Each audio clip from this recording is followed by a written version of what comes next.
สบายดีสบายดีพ่อแม่พี่น้องบ่สุขสุขคนเบ้อสมองสุขอนอยู่พี่น้องเด้อแม่ตาสิเฮ็ดอันก้อยซีนพี่น้อง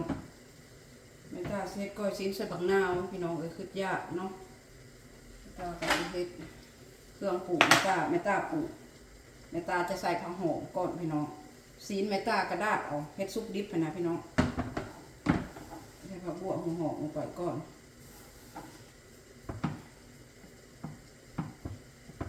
ยันน้อยกดจักเนาะน้องเนาะจะไม่ตายยันน้อยกดมันคนยากเอาใส่นี่ซะเนาะแล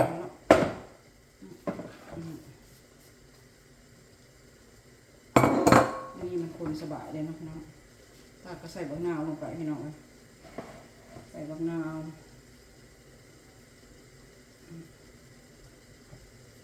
เผ็ดส้มๆนัวๆค่อยแซ่บพี่น้อง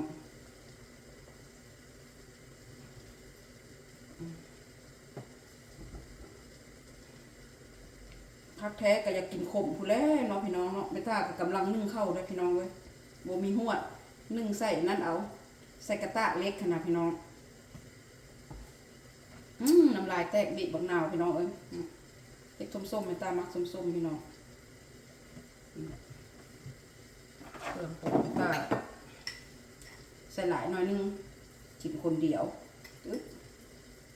ใส่หลายแซ่บหลายใส่น้อยแซ่บน้อยแล้วก็เกลือพี่น้องโอ้โห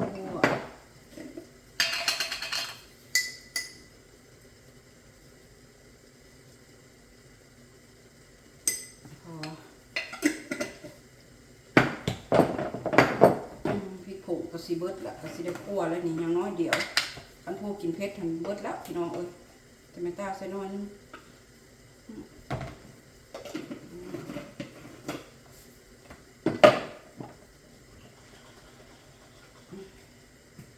น้ำปลาร้าลงไปพี่น้องจ๋า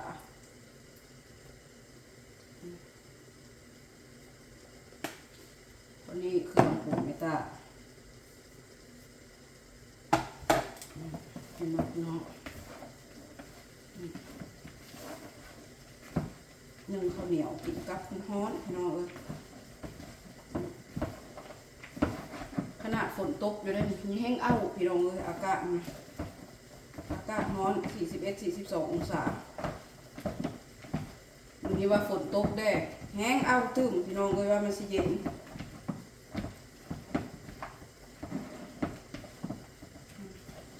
แซ่บอยู่บ่เนาะพี่น้องเป็นตาแซ่บอยู่บ่พี่น้องบ่จะแซ่บอยู่ได้พี่น้องซีนต้นเดียวนึงได้นี่แม่ตาเฮ็ดนี่เอาซีนสเต็กกันนะพี่น้องเฮ็ดยาก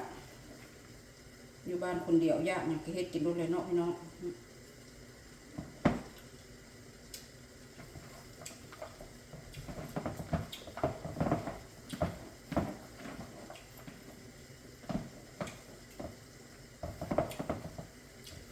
ขาดเนี่ยพี่น้อง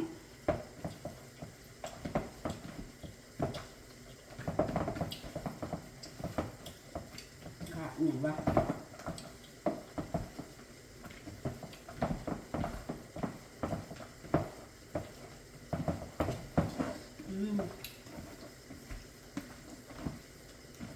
รสบดจัดด้วยพี่น้องปิดกระไดนะฮะ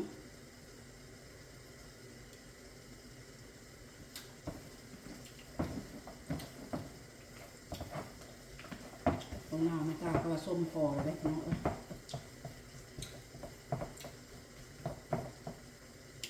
เป็นหนัวบอกฮะใส่เป็นหนัวอีกบอกฮะกระหลายเติบเลยเนาะไม่ตากับเริ่มกินเป็นหนัวหลายเลยพี่น้อง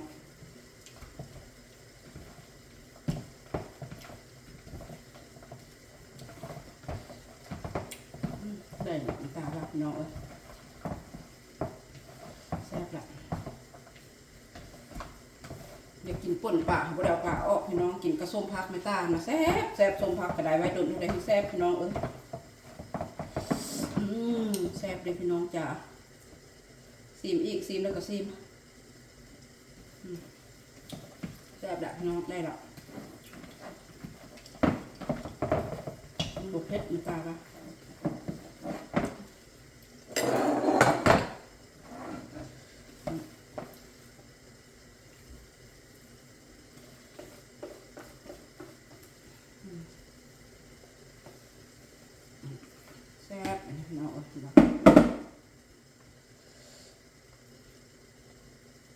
อุ้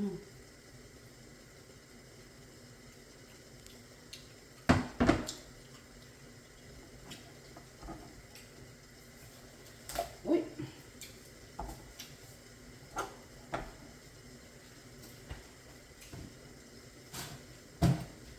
แซ่บแหละพี่น้องเว้ยถ้าเข้าซุปแล้วก็แล้ว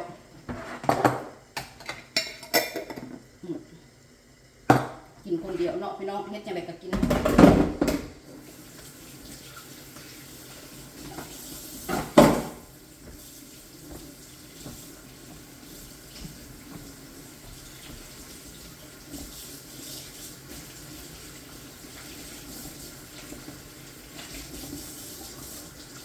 ถ้าเข้าซุปแล้วก็กินเอาส้มพักออกมาเนาะพี่น้องจะส้มพักกับลาบแล้วก็แล้ว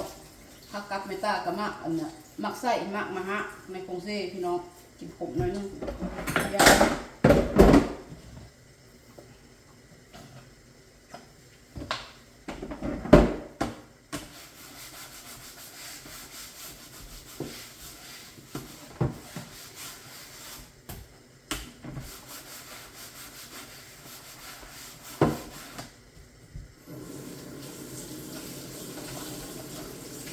เมื่อยพี่น้องเลยเมตาเมื่อยกับชีวิตวาสนาในการเป็นแบบนี้โอ้เมื่อยค่ะที่ว่าจะแบบอยากเบาหลายดอกพี่น้องอยากส่งทุกส่งงามดอกเนาะอยากมันเก็บไว้ในใจนี่แหละพี่น้องเอ้ย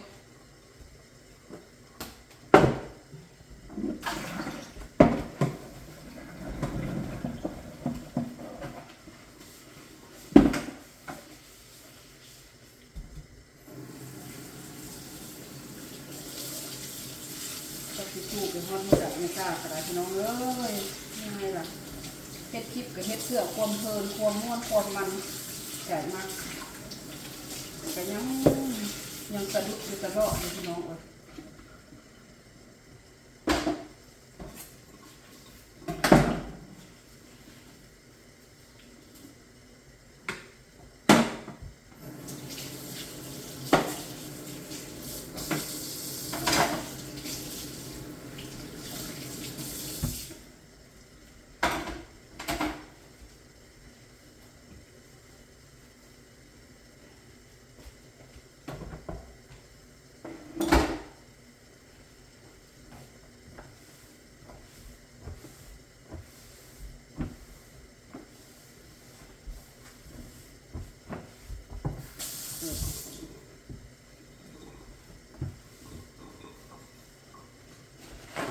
จะเอาผักมากับจะเอาผักอย่างน้อง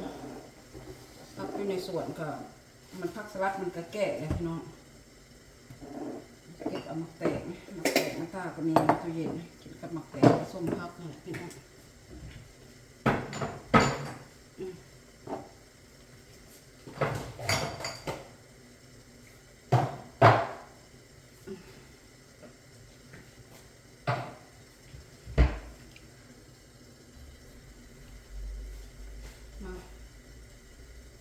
กับเมตากับ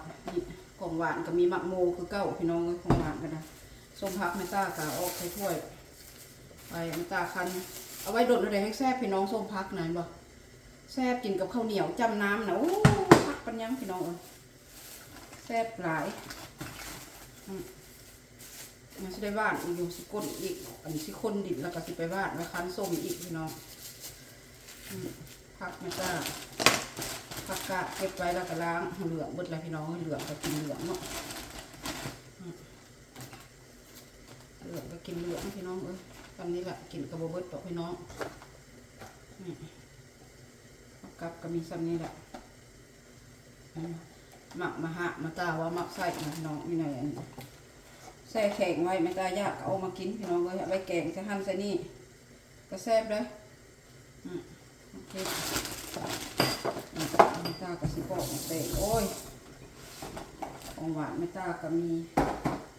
หมักโมแล้วก็พอแล้วพี่น้องเอ้ยมักแตกนี่กาแฟซื้อมาให้พ่อใหญ่เพิ่นไปตลาดเพิ่นซื้อว่าจะมักแตกแล้วเก่าโลดพี่น้องเอ้ยบ่เลือกบ่หยังเลยนะเลือกกันเลยงามเลยอย่างบ่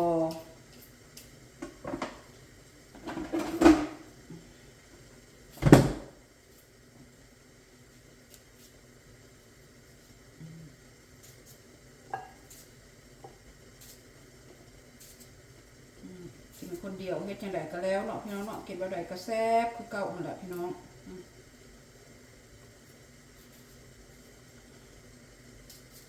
ไม่ตาว่าพอแล้วนี่เดี๋ยวกินก็ได้พี่น้องเลยนี่ผักกาดก็เรียบร้อยเนาะพี่น้องตาก็เสียเอาไว้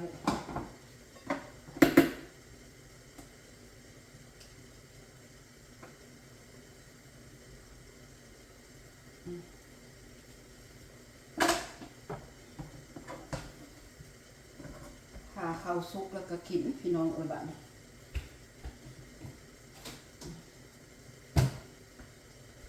ข้าวซุกก่อน